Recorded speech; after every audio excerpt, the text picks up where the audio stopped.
Bonjour à toutes et à tous. En ces temps de confinement, bienvenue dans ma mairie qui, qui sert de base à ce que nous mettons en place dans les circonstances présentes. Euh, je voudrais donc, en profitant d'un moment de calme, vous commenter brièvement les, la présentation PowerPoint que je vous ai adressée et qui donc fait le lien entre la guerre d'Algérie et l'établissement de la Ve République. Avant toute chose, bien évidemment, j'espère que toutes et tous vous allez bien, ainsi que tous ceux qui vous sont proches. Et je pense communiquer avec vous par ce biais. Donc je ne suis pas un spécialiste du montage vidéo, donc le plus simple est pour moi de vous adresser un soubassement sous forme PowerPoint ou de document et ensuite de faire une petite notice explicative. Donc, commençons en vous demandant de bien vouloir excuser les imperfections du système, mais bon, nécessité fait loi. La présentation que je vous ai adressée comporte un peu plus d'une vingtaine de diapos. Bon,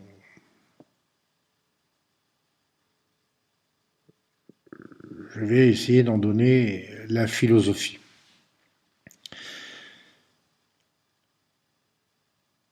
Il importe de faire une remarque préalable qui est sans doute relativement difficile à entendre. Si on veut considérer la guerre d'Algérie comme se réduisant à une affaire de décolonisation, il est difficile de comprendre quoi que ce soit aux choses. Et en tout cas, il est quasi impossible de comprendre la conjoncture mentale du moment où les décisions ont été prises qui ont rendu ce conflit particulièrement ingérable et abominable. Ce qui fait que, au final, on confond souvent histoire et mémoire de la guerre d'Algérie et l'on a tendance à opposer deux camps face à face, ce qui est une façon de faire qui me semble fort réductrice. La seconde remarque préalable, elle est aussi la suivante. Que ça fasse plaisir ou pas, la guerre d'Algérie doit obligatoirement, impérativement, s'apprécier à l'aune de la réalité que pour les générations concernées, l'Algérie n'était pas une simple colonie. Depuis la conquête française en 1830, depuis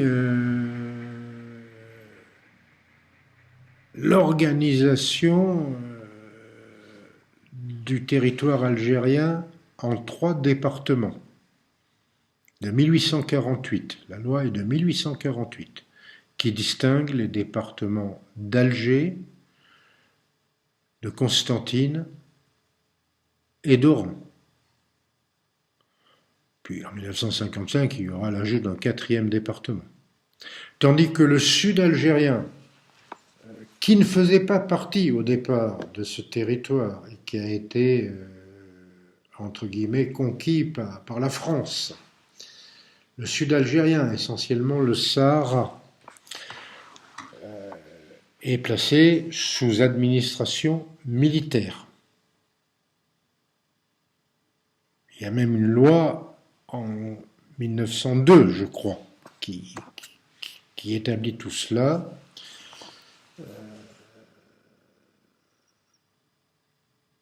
Ce statut constitutionnel entraîne inéluctablement l'idée que l'Algérie, c'est la France. Et c'est à l'aune de cette doxa qu'il convient d'analyser les caractères originaux de la politique française en Algérie, de ses dérives et des conséquences que cela a entraînées. Mais en aucun cas, il ne convient de partir avec l'a priori que cette Algérie était considérée par l'opinion publique comme une colonie que l'on aurait voulu viscéralement garder artificiellement. S'en séparer, c'était renoncer à des départements français. Je crois que ce préalable, qui est probablement difficilement audible par votre génération, constitue néanmoins le b.a.-ba pour comprendre ce qui s'est passé et l'impact de ce qui s'est passé sur la société française. Et c'est l'objet de cette présentation PowerPoint que d'essayer de rappeler quelques-uns des tenants et aboutissants qui découlent en droite ligne de ce rappel. Alors, pour aller très vite,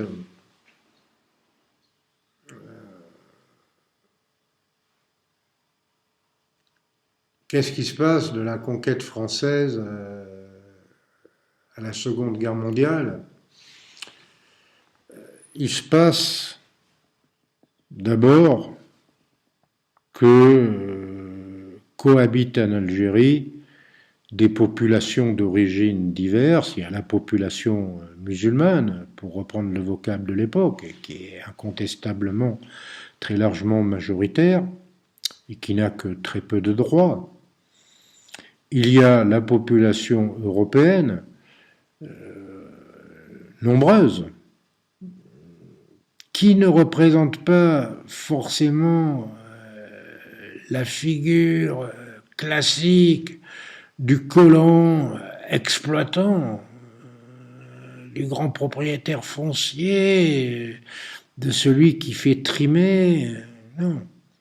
C'est une population à l'image de la société française, où il y a des petits fonctionnaires, des petits commerçants, des artisans, des employés, et qui se sont établis là-bas tout simplement parce qu'ils n'ont pas eu le choix. Je pense aux gens qui ont été confinés, sans mauvais jeu de mots, en cette période, qui ont été confinés après la Commune.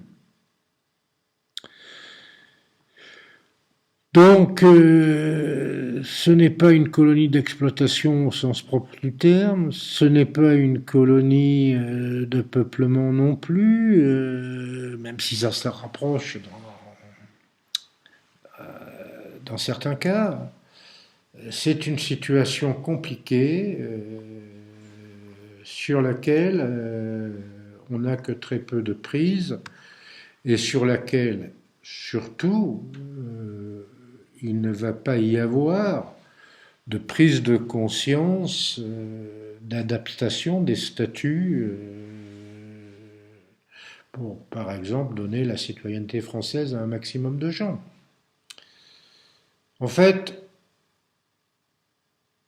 la population musulmane se trouve exclue de la citoyenneté française, contrairement, évidemment, à la population d'origine européenne, et notamment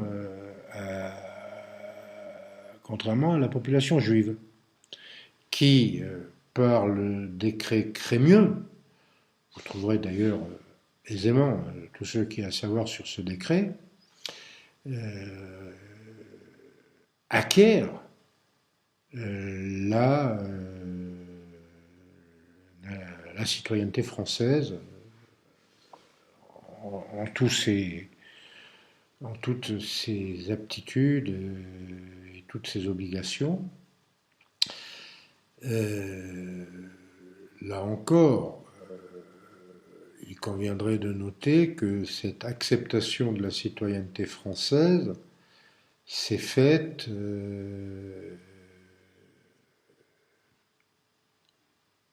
par l'acceptation de la loi française, et notamment de la prééminence de la loi de la République sur les questions de statut de personne sur la loi religieuse. Quoi qu'il en soit, donc, il y a une forme d'inégalité juridique qui est à la base des difficultés entre la masse de la population musulmane et le reste de la population peuplant le territoire algérien. Dans cette situation-là, des revendications de la population musulmane vont progressivement se faire jour, sans pour autant d'ailleurs au départ réclamer forcément l'indépendance, mais les autorités françaises ne vont que peu en tenir compte parce que il y a ce sentiment organique renforcé par l'école de la République que, grosso modo, l'Algérie, c'est partie intégrante de la République française. Et là, je crois que c'est une donnée fondamentale. Dès les années 20, on assiste à la naissance de mouvements nationalistes, pour employer un terme un peu large, avec l'étoile nord-africaine. Dans les années 30, l'emblème national de l'Algérie sera créé dans ce milieu nationaliste. Donc, que retenir de cette période? 3 territoires français qui sont des départements. Plus la question du Sahara, qui aura son importance quand il s'agira de négocier les accords d'Évian qui aboutiront le 19 mars 1962. Et cette inégalité croissante entre la population majoritaire qui n'a pas de droit et la population européenne, citoyenne française, citoyenneté française, de plein droit. Il y a donc une inégalité juridique particulièrement criante.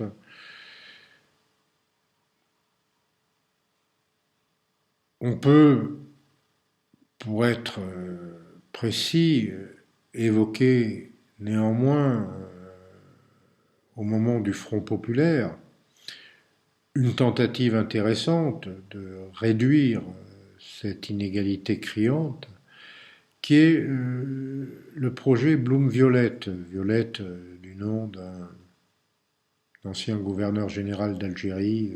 Bon. Qu'est-ce que prévoyait ce projet du gouvernement Léon Blum? Il prévoyait d'accorder de plein droit la citoyenneté française à une élite, entre guillemets, musulmane, de 25-30 000 personnes,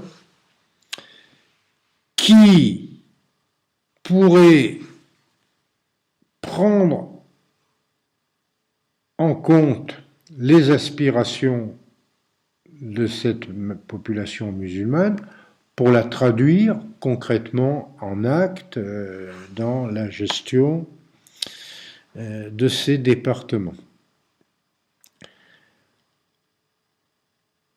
Et le tout était fondé sur l'idée que cela enclencherait une incontestable dynamique pour, évidemment, intégrer à la République une partie non négligeable de cette population musulmane. Évidemment, ce projet a fait long feu parce que les difficultés politiques étaient telles au moment du Front populaire que Blum n'a pas eu le temps de le mener à bien.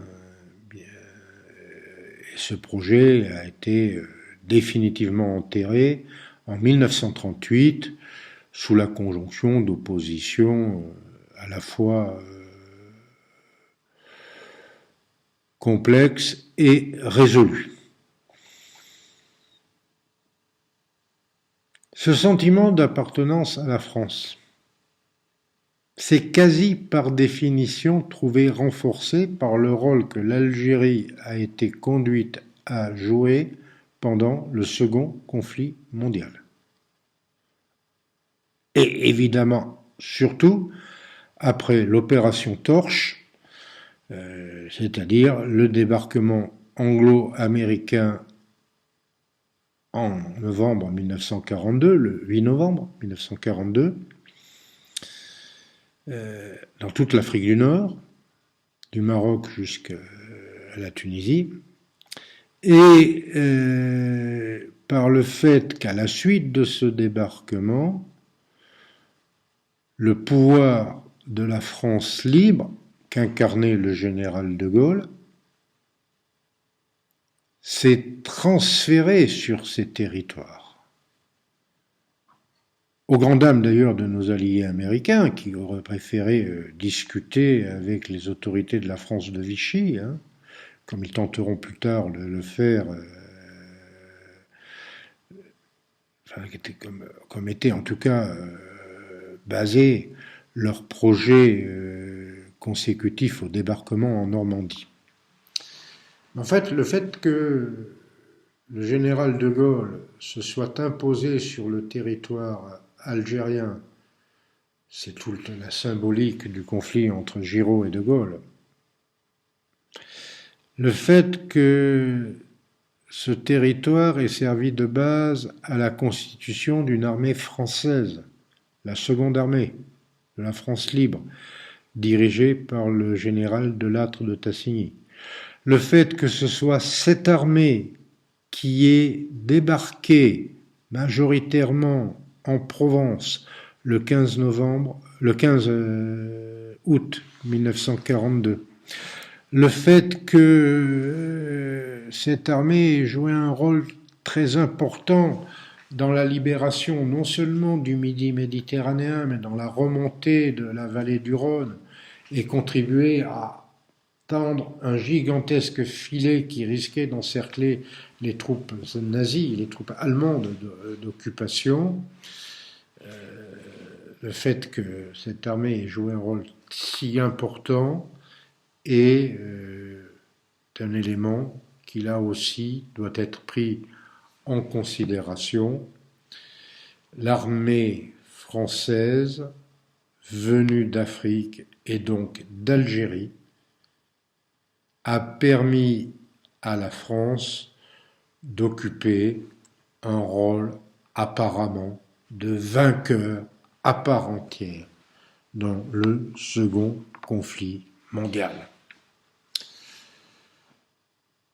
Et tout ça a inéluctablement renforcé ce lien, ce sentiment, j'allais dire, organique, que l'Algérie, c'est la France.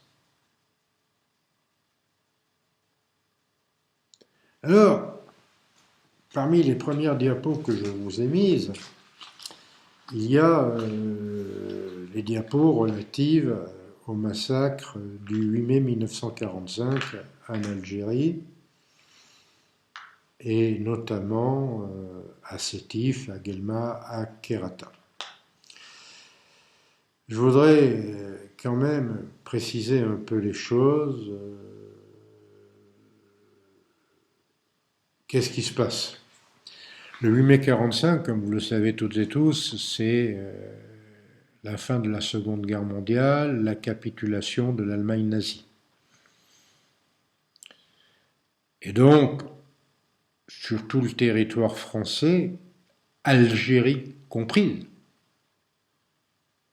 on fête, on célèbre. Il y a des manifestations qui eussent dû être des manifestations de joie. Et là, même si la presse ne s'en fera pas l'écho, même si ces événements passeront complètement à l'as, l'opinion publique française n'en aura pas connaissance, n'aura pas cure. Là, en Algérie, les choses dégénèrent. C'est-à-dire que ces manifestations débouchent